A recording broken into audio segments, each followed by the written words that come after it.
Hello বন্ধুরা, welcome back to another new travel blog. আশা করছি সবাই খুব ভালো আছো। দেখো আমরাও খুব ভালো আছি, আমাদের মুখে হাসি সেটা বলছে। লাস্ট দুটো দিন ধরে যে ট্রাভেল ব্লগটা দিচ্ছি, তো আজকে সেটা লাস্ট পার্ট। তোমরা অবশ্যই ব্লগটা দেখো। আর এখন দেখো আমরা রামপুরহাট ক্রস করে গিয়েছি। আর আগের যে দুটো ব্লগ ছিল সেই ব্লগ দুটো যারা দেখোনি তাদের জন্য আরেকটু বলে দিই। আগের ব্লগে ছিল সাধক বামাখ্যাপার জন্মভিটে আটলা গ্রাম, তারপর একটা সুন্দর water park Rangamati water park এবং তারাপীঠ মন্দির। তো দেখো রামপুরহাট থেকে বেশ অনেকটা এগিয়ে আসার পর এই যে দেখছো আমরা ঝাড়খণ্ড বর্ডার ক্রস করছি এবং ঝাড়খণ্ডে প্রবেশ করছি। আমাদের পশ্চিমবঙ্গের রাস্তাগুলোর এখন এমন অবস্থা, পুরো মনে হচ্ছে পালকিতে যাচ্ছি দুলতে দুলতে, কিন্তু ঝাড়খণ্ডের রাস্তাগুলো এত সুন্দর, একদম স্মুথ। আর এই জায়গাগুলো পুরো দুদিকটা ফাঁকা। এখন কিন্তু ঘড়িতে বাজে পুরো দুটো, মানে দুটো ক্রস করে গেছে, 2:05-10 এরকম হবে। তো আকাশে কিন্তু সূর্যদেবকে দেখা যাচ্ছে, কিন্তু রোদের খুব একটা তেজ নেই। তো দেখো এই যে রাস্তাটা দিয়ে যাচ্ছি, এরপর একটা সুন্দর ইউ টার্ন আছে, সেই ইউ টার্ন দিয়ে আমরা ঢুকে যাব মৌলুটি গ্রামে। আর এখন আমরা কোথায় যাচ্ছি বলো তো? তোমরা তো টাইটেল এবং থাম্বনেল থেকে বুঝতে পেরেই গেছো যে এখন আমরা কোথায় যাচ্ছি। দেখো এখানেও সামনে একটা তোরণ ছিল সুন্দর, টেরাকোটা মন্দিরের জন্য মানে তোরণটা দেওয়া হয়েছে।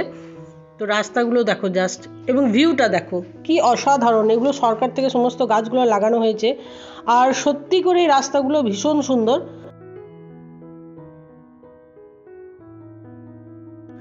এখন এই যে পাঁচিল দিয়ে ঘেরা জায়গাটা তোমাদের দেখাচ্ছি, এটা আর্মিদের আন্ডারে আছে। এটা আমার হাজব্যান্ড বললো, যেখানে নাকি মাঝে মাঝে আর্মিদের ট্রেনিং হয়, তারপর বিভিন্ন ধরনের কাজকর্ম হয়। আর জমির ধানগুলো দেখো হলুদে সবুজে মিশে, মানে অনেক জমির ধান পেকে গিয়েছে, সেগুলো হলুদ হয়ে আছে। তো বেশ ভালো লাগছিল এই জায়গাটা দিয়ে যাওয়ার পর। এখন যেতে যেতে দেখো খুব সুন্দর কিছু শিব মন্দির আছে, সেরকম একটা গ্রামে এসে পৌঁছে গিয়েছি। এখানে মন্দিরগুলো অসাধারণ। আর এখানে একটা বিশেষত্ব হচ্ছে, যেখানে সাইডে অনেক মন্দির আছে এখানে ওখানে। তো চলো শিব মন্দিরগুলো আগে তোমাদের দেখিয়ে নিয়ে আসি।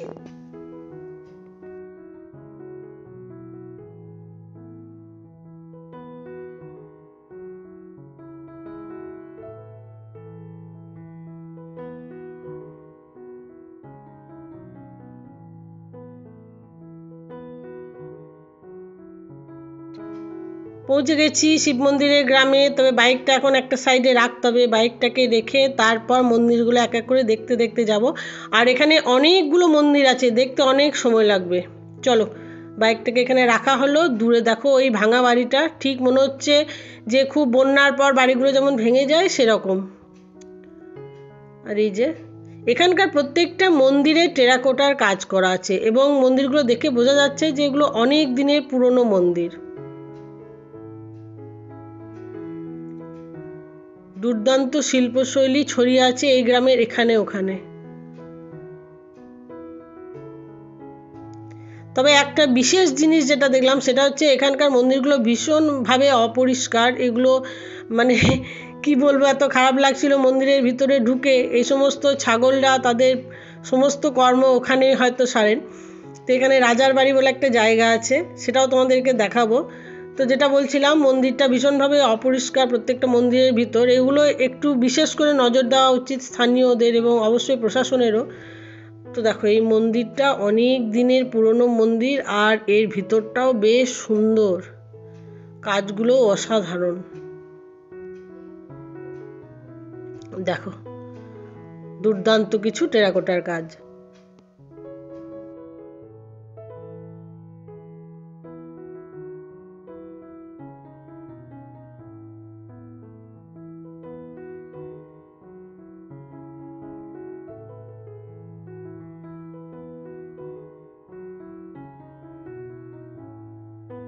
আমরা আছি মৌলুটি গ্রামের শিব মন্দিরে। তো এখানে মন্দিরগুলোর ভিতরে এত সুন্দর মানে সিস্টেম করা আছে, সায়েন্টিফিক। দেখো কোনো কথা বললে কি সুন্দর ইকো হচ্ছে। এই উপরটা দেখো, যদিও উপরটা খুব একটা পরিষ্কার পরিচ্ছন্ন নেই। তা দেখো আমি বলছি কিরকম ইকো হচ্ছে, দেখো ও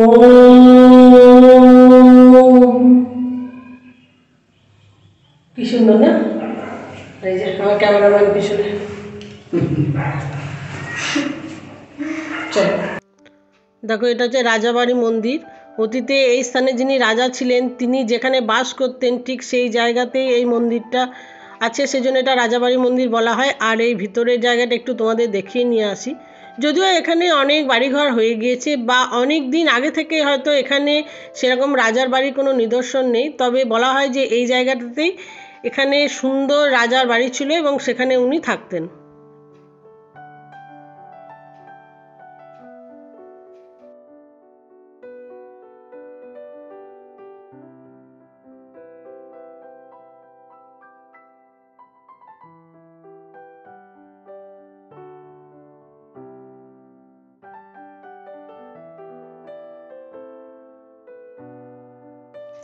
মুলুটি গ্রামের ভিতরে এখানে ওখানে ছড়িয়ে থাকা এই মন্দিরগুলো এই গ্রামটাকে অন্য একটা বৈশিষ্ট্য দান করেছে। আর এখানে যেগুলো টেরাকোটার কাজ খুবই নষ্ট হয়ে গিয়েছিলো সেগুলোকে আবার পুনরায় সংস্কার করা হচ্ছে।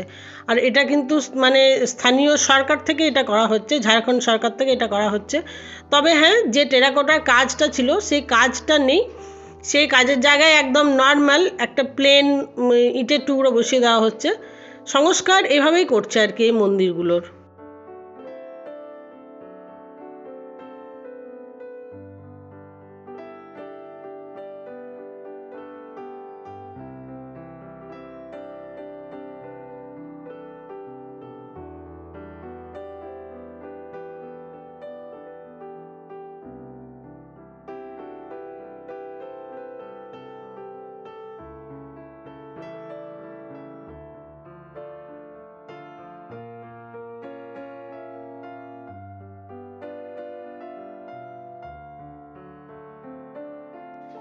এই গ্রামটা ঘুরতে ঘুরতে হঠাৎ করে এখানে নজরে পড়লো এখানে একটা সুন্দর মেলা বসেছে এবং প্রচুর পরিমাণে কাঁচের চুড়ি।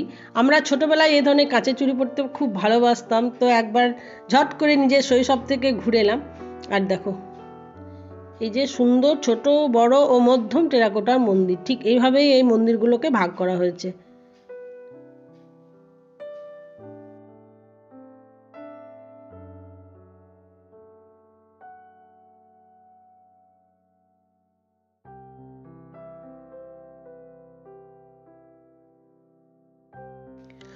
এই গ্রামটা ঘুরতে ঘুরতে এখানে নজরে পড়লো একটা দুর্গা মন্দির, আর সমস্ত মন্দিরই কিন্তু টেরাকোটার কাজে ভর্তি। আর দেখো মেলা বসেছে বললাম তো, কত রকম জিনিস এখানে।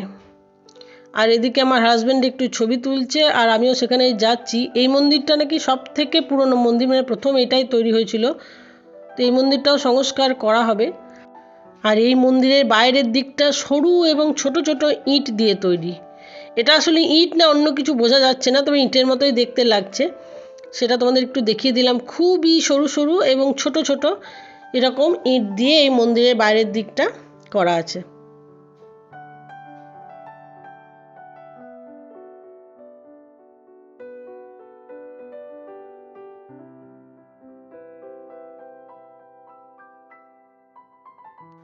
আর দেখো এই দিকের এই মন্দিরটা সংস্কার করা হয়ে গেছে, টেরাকোটার কাজগুলো নেই, জাস্ট প্লেন হয়ে গেছে পুরো মন্দিরের চারিদিকটা, মানে মন্দিরের দেওয়ালগুলো পুরো প্লেন হয়ে গেছে।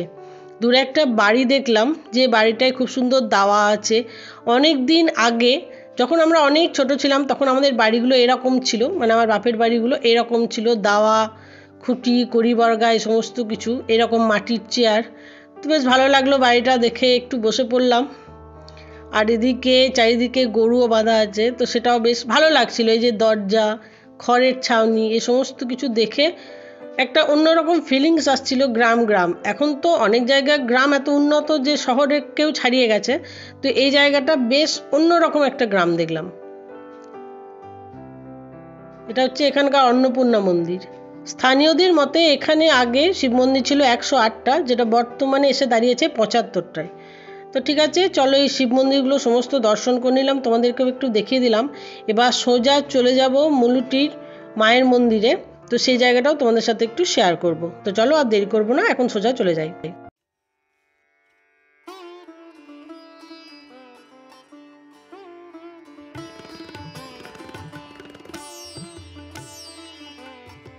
তো বন্ধুরা এখন চলে এসেছি মুলুটির মৌলিকা মায়ের মন্দিরে। আর বাইরের গেটটা শুধু দেখো, অসাধারণ বাইরের গেটটা। আমি এর আগে ছবিতে দেখেছি, এখন চোখের সামনে দেখে জাস্ট নিজের চোখকে বিশ্বাস করাতে পারছি না যে আমরা সেই জায়গায় পৌঁছে গেছি যেখানে আসার ইচ্ছা আমার বহুদিন আগে থেকেই ছিল। তো দেখো মায়ের মন্দিরটার বাইরের দিকটা অসম্ভব সুন্দর কিছু কাজ করা আছে।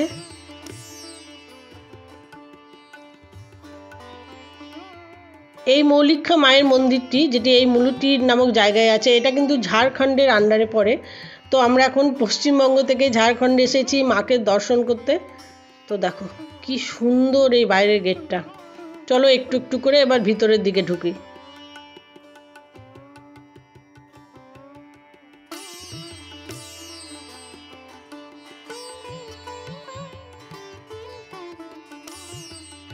ঢুকেই ডান দিকে এখানে বজরংবলীর মন্দির, বজরংবলী এখানে দণ্ডায়মান।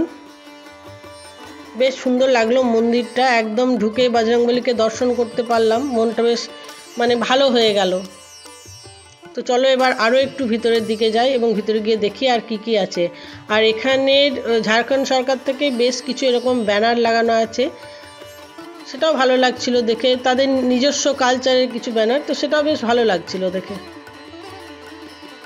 দেখো মন্দিরের ভিতরে ঢুকেই ডান হাতে এরকম কিছু দোকান পাবে যেখান থেকে তোমরা পুজোর সামগ্রী নিয়ে নিতে পারবে। তো আমরা এখন মাকে দর্শন করতে এসেছি, কারণ সময় এখন অনেকটাই বেশি, তো সেই জন্য আমরা কিন্তু কোনো রকম পুজোর সামগ্রী এখান থেকে নিয়ে নিই। তোমাদের যদি ইচ্ছা হয় তোমরা এখান থেকে নিয়ে নিতে পারো। মন্দিরের ভিতরটা বেশ সুন্দর, পরিষ্কার পরিচ্ছন্ন, আর লোকজনও বেশ আসা যাওয়া করছে।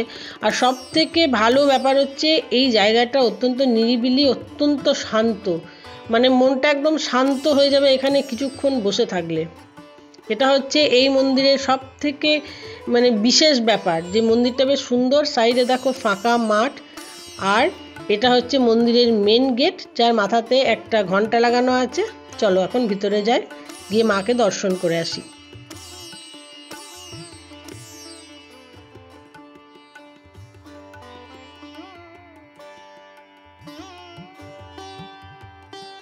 মায়ের মন্দিরে ঢোকার আগে এখানে আছে একটা নাট মন্দির। এই নাট মন্দিরে অনেক মানুষজন বিশ্রাম নেয়, আর এই মন্দিরে কিন্তু ভোগের ব্যবস্থা আছে। এই নাট মন্দিরে বসিয়ে ভোগ খাওয়ানো হয়। যদি তোমরা কেউ ভোগ খেতে চাও তাহলে একটু আগে থেকে এসে এখানে বলতে হবে, কুপন নিতে হবে, তাহলে তোমরা এখানে মায়ের ভোগও পেয়ে যাবে। আর দেখো ভিতরে এখন মানুষজন কিছু আছেন, তো তারা বেরিয়ে আসবেন, তারপর আমরা ভিতরে ঢুকবো। আর এই মন্দিরের আরও একটা বিশেষ গুণ হচ্ছে একের পর এক মানুষজন ঢোকেন, সেখানে মাকে দর্শন করেন, পুজো করান, তারপর বেরিয়ে আসেন, তখন দ্বিতীয় জন গিয়ে ঢোকেন। কোনো রকম তাড়াহুড়োর কোনো ব্যাপার এখানে থাকে না। আমরা একটা মোমবাতি এনেছিলাম, তো মন্দিরের এই গর্ভগৃহতে মায়ের কাছে এটা ধরিয়ে দিলাম। এখানকার যিনি পুরোহিত মশাই আছেন তাকে জিজ্ঞাসা করলাম যে আমরা তারাপীঠে ভোগ খেয়ে এসেছি, তাহলে কি মায়ের গর্ভগৃহে আমরা প্রবেশ করতে পারবো? তো উনি বললেন কোনো অসুবিধা নেই, সন্তানরা মায়ের কাছে এসেছে, তারা অবশ্যই মায়ের কাছে অবধি যেতে পারবে। তো আমার মেয়েকে বলল এই মোমবাতিটা তুমিই ধরিয়ে দাও। তো আমার মেয়ে মোমবাতিটা মায়ের কাছে ধরিয়ে দিল।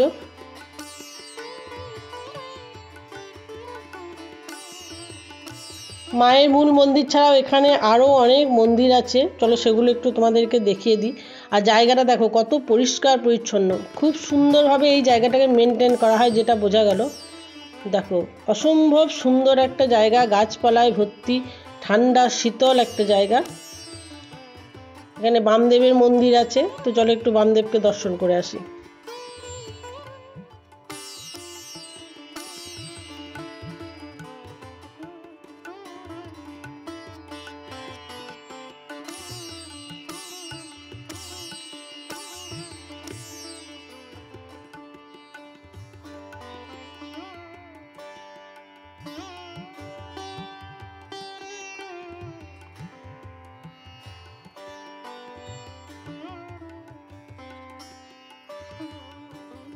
মৌলিকা মাকে দর্শন করার পর আমরা এখন সোজা চলে যাচ্ছি মল্লারপুরের উদ্দেশ্যে।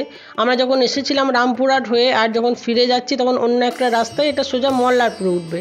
আর এখানে দেখলে রাস্তার সাইডে একটা কত সুন্দর মন্দির। তো চলো মল্লারপুরে গিয়েও তোমাদের জন্য একটা চমক আছে, সেটাও তোমাদের সাথে শেয়ার করব। দেখো চলে এসেছি মল্লারপুরে পৌলমীদির বাড়ি। এই পৌলমীদির কথা আমি আমার ভিডিওতে প্রায় বলি।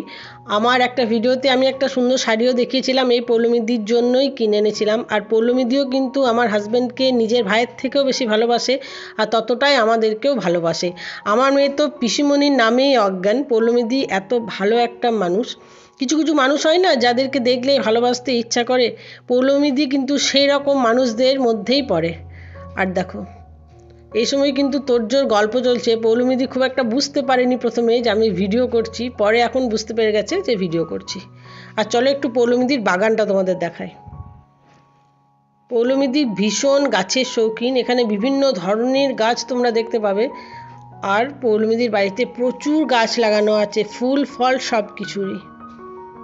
দেখো দূরে দেখছো ওটা মেন রোড। আর পৌলমীদির বাড়িতে দেখো কত ফুলের গাছ। আর এই যে এটা পৌলমীদির বাড়ি থেকে বাইরে যাওয়ার রাস্তা, ওই দূরে পৌলমীদির বাড়ির গেট। এই পুরো রাস্তাটার দু সাইডে কিন্তু পৌলমীদি গাছ লাগিয়ে রেখেছে, বেশ ভালো লাগে এই জায়গাগুলো দেখলে। আর পৌলমীদির বাড়ি বারবার আসতে এই জন্য ইচ্ছা করে, পৌলমীদির এই সমস্ত গাছপালার জন্য। এত গাছ পাগল মানুষ, কি বলবো তোমাদের।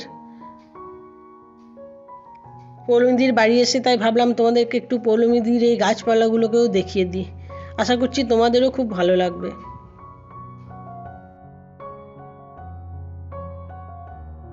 এখন পৌলমীদির বাড়ি থেকে বেরিয়ে পড়েছি, সন্ধে লেগে গিয়েছে, প্রায় 6টা বাজে। তার মধ্যে কেমন অন্ধকার দেখো।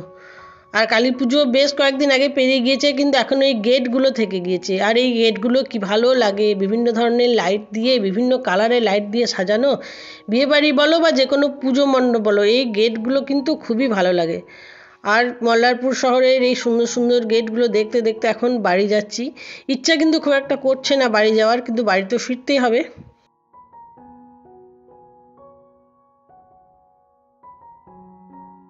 রাস্তায় যেতে যেতে একটা রাধা গোবিন্দ মন্দির আছে, তো সেটাকেও দেখছি সুন্দর করে আলো দিয়ে সাজানো আছে। একটু দূর থেকে দেখছি, খুব ইচ্ছা ছিল কাছে গিয়ে দেখার, কিন্তু যেহেতু সময়টা অনেকটাই হয়ে গিয়েছে তাই এখন আর কাছে যাওয়া সম্ভবপর হয়ে উঠছে না। তো মন্দিরটা দেখে বেশ ভালো লাগছিল, সেটাও একটু ক্যামেরাবন্দি করে নিলাম। আর এই সময়টাতে রাস্তাঘাটেও প্রচণ্ড জ্যাম থাকে, কারণ এখানে বালির ঘাট আছে, তো সেই বালির ঘাটের গাড়িগুলোর প্রচণ্ড জ্যাম হয়, তাই তাড়াতাড়ি বাড়ি পৌঁছাতে চাইছি, এইটুকুই। তো দেখো বন্ধুরা, বাড়ি চলে এসেছি। বাড়িতে এসে ফ্রেশ হয়ে একটু বসেছি, তারপর দেখছি স্থানীয় একটা কালী ঠাকুর বিসর্জন হবে, তো সেই ঠাকুরটা বেরিয়েছে। ভীষণ ভীষণ ভালো লাগছিল, কিন্তু সবথেকে বিরক্তিকর হচ্ছিল যে এখানে একটা এই যে মাইক, এত জোর কিছু মাইকের আওয়াজ, আর এত মানে চোখ ধাঁধানো লাইট, সেটা একটু কেমন একটা বুকের ভিতরটা অস্বস্ত করছিল। তবে এই যে আশপাশের মানুষজন একটু নাচ গানও করছিল, এগুলো সবথেকে বেশি ভালো লাগে, যে মানুষ এনজয় করছে পুরো পুজোটাকে। আর আমার মেয়েকেও ডাকলাম যে এই বিসর্জন দেখার জন্য, তবে আমার মেয়ে খুব একটা আসতে চাইলো না, বললো এত জোর আওয়াজে আমার কানে খুব লাগে মা, তো সেই জন্য ও এলো না। আর আজকের দিনটা বেশ ভালো কাটলো। জানি না কতটুকু তোমাদেরকে বোঝাতে পেরেছি বা শেয়ার করতে পেরেছি, তবে তোমরা গিয়ে মৌলিকা মায়ের মন্দির দর্শন করে আসতে পারো, সামনে থেকে দেখলে অসাধারণ লাগবে। আর আমাদেরও মনে হচ্ছে যে দিনটা সার্থক হলো, কারণ বহু দিন ধরে এই মন্দিরগুলো দেখার ইচ্ছা আমার ছিল, তারাপীঠ যাওয়ার ইচ্ছা তো আমার ছিলই। তো 3 দিন ধরে যে ট্রাভেল ব্লগটা চলছিল, সেই ট্রাভেল ব্লগটা আজকে শেষ করছি। যদি তোমাদের আজকে ভিডিওটা ভালো লাগে তাহলে লাইক কমেন্ট শেয়ার করো, সাবস্ক্রাইব করো। দেখা হবে নতুন একটা ভিডিওতে, ততক্ষণের জন্য টাটা।